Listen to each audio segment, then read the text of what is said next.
got no hope, got no hope for tomorrow. And I'm trying to make heaven my home. Sometimes I'm tossing, I'm feeling low. Oh, and sometimes I just don't know which way to turn. Oh, I heard of a city called heaven, and I'm trying to make heaven my home. Sometimes I'm tossing and I'm driven so low. Oh, and sometimes I just don't know which way to turn. Oh, I heard of a city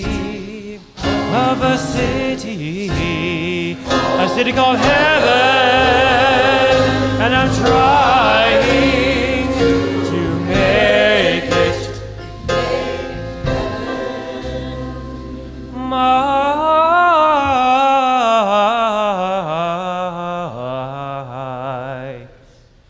my home.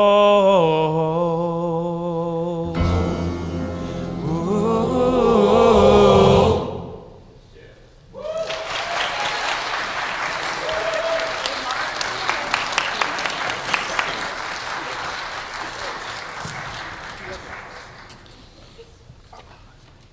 Today, a reading from the Gospel of Mark. Hear what God's Spirit is saying to you. From there he set out and went away to the region of Tyre. He entered a house and did not want anyone to know he was there. Yet he could not escape notice. But a woman whose little daughter had an unclean spirit immediately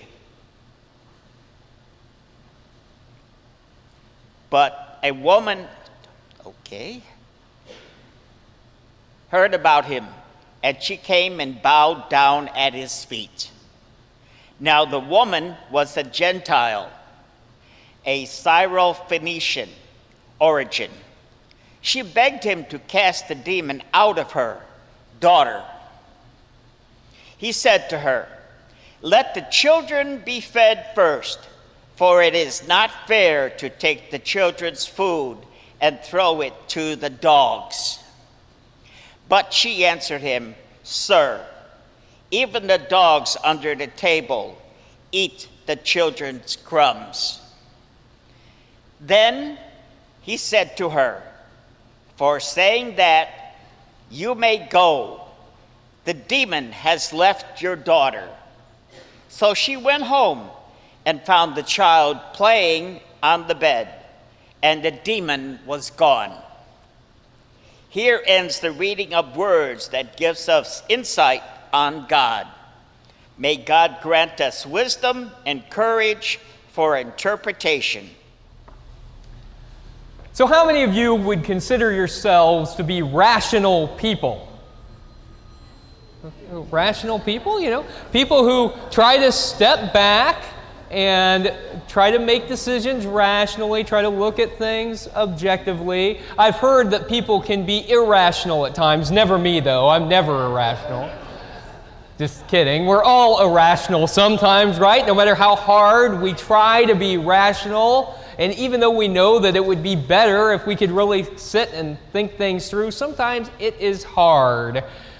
I've got a friend who I met through my doctoral program. His name's Ken Hood, and he has written a couple of books on irrationality and faith. And his argument goes that human beings would be better off if they could be a little more rational, but that we all have some biases in our lives that we don't know about. Sometimes they're unconscious biases. And those biases can make us act irrationally from time to time. Right? That's just a part of the human condition. And he compares it to going and renting a car. You ever gone and rented a car? And a lot of times when you rent a car, it's not the same make and model and year that you drive. And so you've got to get used to it, right? And so you get in the car and you adjust the seat so that it's just right. You make sure that you can connect your phone to the car, because that's a necessity in this day and age. You make sure you know where the blinkers are, where the shifter is. But then before you start to drive, you have a recognition that no human being can see 360 degrees, right? And that when you drive, there are going to be people on the road besides yourself, because you're not going to be driving alone, probably. And there are going to be obstacles along the way. And that you're going to have blind spots in that car. And so you have to find the blind spots. And then you have to adjust the mirrors, right? So that you can see in those blind spots. And he said faith, when it's at its best, is about helping us search for our blind spots within ourselves and then adjusting the mirrors to help see in those blind spots. We all have blind spots. That is part of what it means to be human. Having those blind spots isn't in and of itself wrong or sinful. What makes it wrong is whenever we refuse to look at those blind spots. Whenever those blind spots cause us to behave in ways that are harmful to others. And so we have to do the work of looking for those blind spots and trying to find a way to see in them. I think that's important on this MLK weekend as we talk about how it is that we individually, perhaps, and as a country, have blind spots. And I think it's also important when we're thinking about Scripture. I love the Scripture reading we just heard. In it, Jesus is tired. He's exhausted. He's been going around and he's been preaching, he's been teaching, he's been healing, and he is ready for a break. And I like this. Jesus is practicing some self-care. He's setting some boundaries. He said, I'm feeling it. I need a break.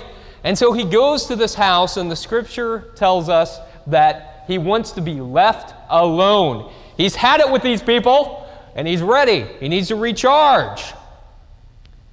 But just as he's settling in, this woman finds him. And she wants him to do something for her. The text that we heard this morning says she's a Syrophoenician woman. The Gospel of Matthew calls her a Canaanite woman, but either way, she's a Gentile. So she's an outsider, she's a foreigner. And Jesus is just ready to relax. And here she comes and she won't leave him alone. She wants something from him. And she starts to beg him to help her. Jesus, could you please heal my daughter? Now, she's probably tried everything that she can think of, right? She loves her daughter. She's probably tried everything she can do at home. She's probably gone and tried to see the specialists, right? The healers of her day. And nothing is working. And so she has this last thread of hope to which she is desperately hanging on. Could Jesus help her daughter? And here she goes, begging Jesus to help. And of course, Jesus responds in the way we would expect, right? Or does he? Here Jesus says, "Woman, I'm tired. Leave me alone." He said, why should I help you? The teaching is for the children, not the dogs. Right? The food, the spiritual food, it's for the children, not the dogs. He is saying that he is teaching his own people. That's who his message is for, his people, not her people. How dare she come and ask him for help? Now, theologians have had some problems with this, and they've tried to do a lot of mental gymnastics to make this not sound so bad. Like, yeah, Jesus called this woman a dog, but didn't everybody love dogs? You know, dogs are great. It's not so bad, you know? Or they'll say, you know, Jesus actually, you know, he used the diminutive form of dog. He called her a puppy. And aren't puppies so cute? It's not so bad. These are actual theological arguments that theologians have come up with. I am not making this up. Jesus called the woman a dog. It was an insult. It was an insult in his day, too. Even more so. People didn't pamper their dogs the way we do today. Dogs were often wild, and they often carried disease. It wasn't a compliment to be calling somebody a dog. You know, we think that xenophobia is bad in our day, and it is, you know, the way we vilify people from being from elsewhere. But Jesus was also a part of a society that had been conquered and had this sense of identity where it was really important to know who you were and who you're from, where you're from. You know, whenever you're conquered, whenever you've had violence forced upon you, culture becomes important, especially when it's been robbed, whenever it's been taken away. Then you have to double down. And you know, in ancient society in particular, I think it was a way of surviving. That's part of human evolution, you know. It was a way of surviving, to look at the people who were similar to you, to find camaraderie there. It was an evolutionary necessity to try and ensure that you were surrounded by people who were similar to you. And yet, Jesus' whole ministry was about breaking down those kind of barriers. And in this moment, even Jesus messes up. That bothers a lot of people. That bothers a lot of theologians, which is what the mental gymnastics is all about. But look, every single Christian tradition, even the Christian traditions that have a very high Christology, that means even the traditions that really think Jesus is divine, every Christian tradition believes that Jesus is fully human. You know, he ate, he drank, he slept, all of those things. And if Jesus is fully human, then I think it also means that sometimes, even Jesus messed up. That sometimes even Jesus had a blind spot because of where he had grown up, where he had lived, and who he was. Even Jesus! Even Jesus. And I don't know about you, but I find that kind of comforting. Because, I mean, I mess up all the time. And if even Jesus messed up sometimes, that's kind of hopeful to me. And so, this woman has just been called a dog by the last thread of hope that she has for her daughter. She didn't walk away. She didn't give up. She said, "Do not even the dogs deserve the scraps from the table? Don't I deserve something, Jesus? Am I not human to Jesus? Don't I deserve a little bit of grace and compassion?" And in that moment, Jesus realizes what has happened. He had a blind spot, and he readjusts his mirrors. And he says, "You're right. Go, and your daughter will be made well." Whew. I love that story. I really love that story because it shows that Jesus is human, and it shows us what to do when we mess up, because we're going to.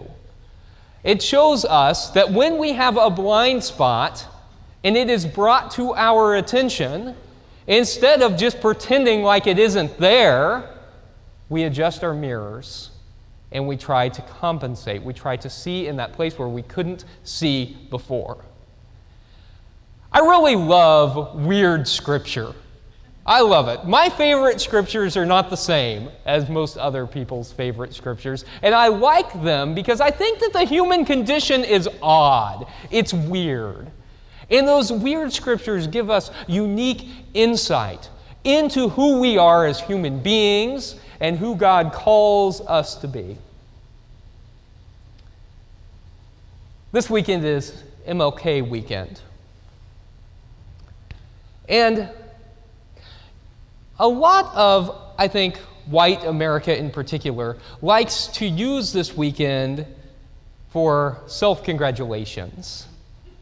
Like, look at how far we have come. And in some ways it is true as a society. In some ways we have come quite a ways. But in a lot of other ways we really haven't.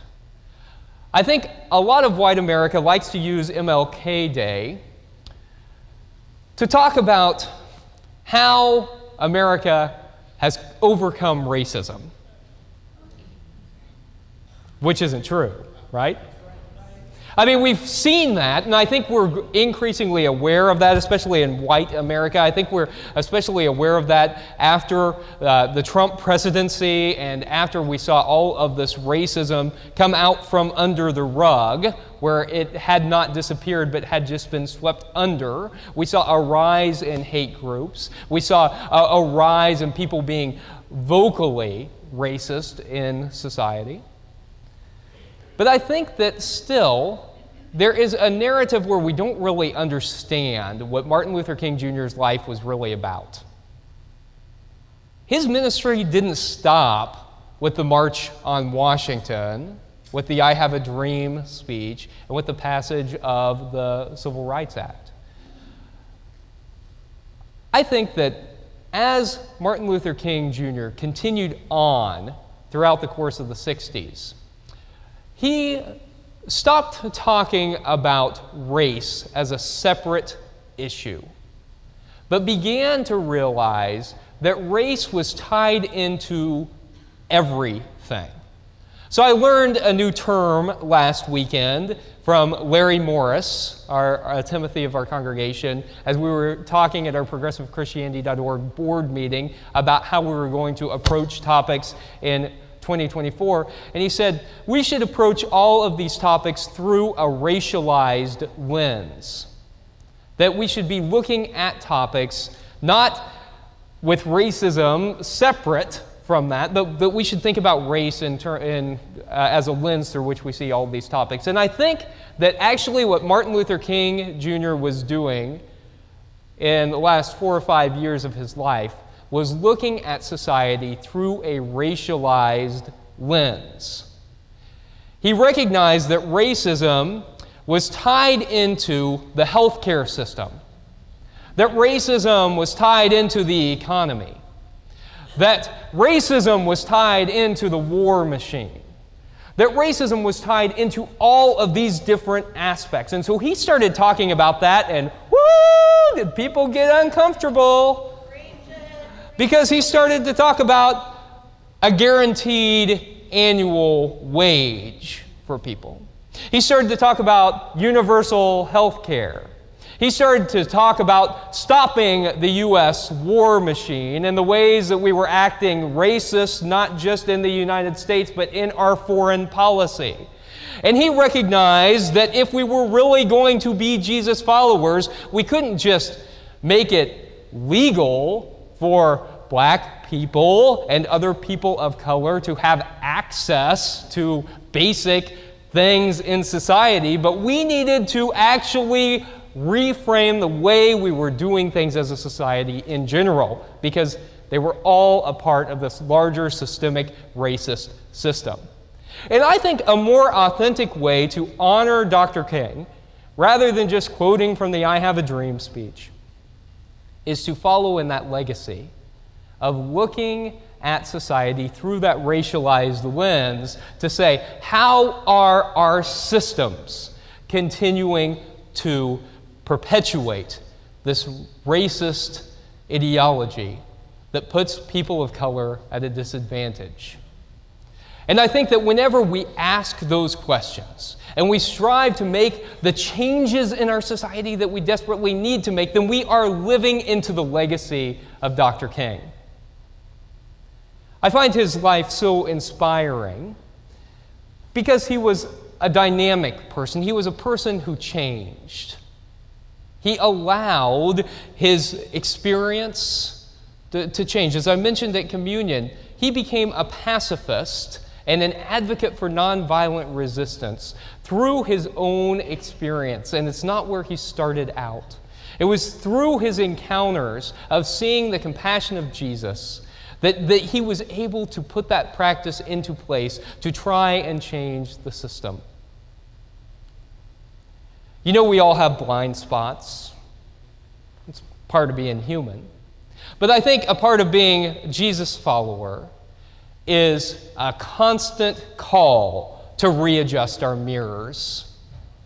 A constant call to not make decisions out of the irrationality of bias, but to adjust our mirrors and to see those places where we have had blind spots so that we can not hit those obstacles in the future, so that we can better care for the fellow people on the road of life.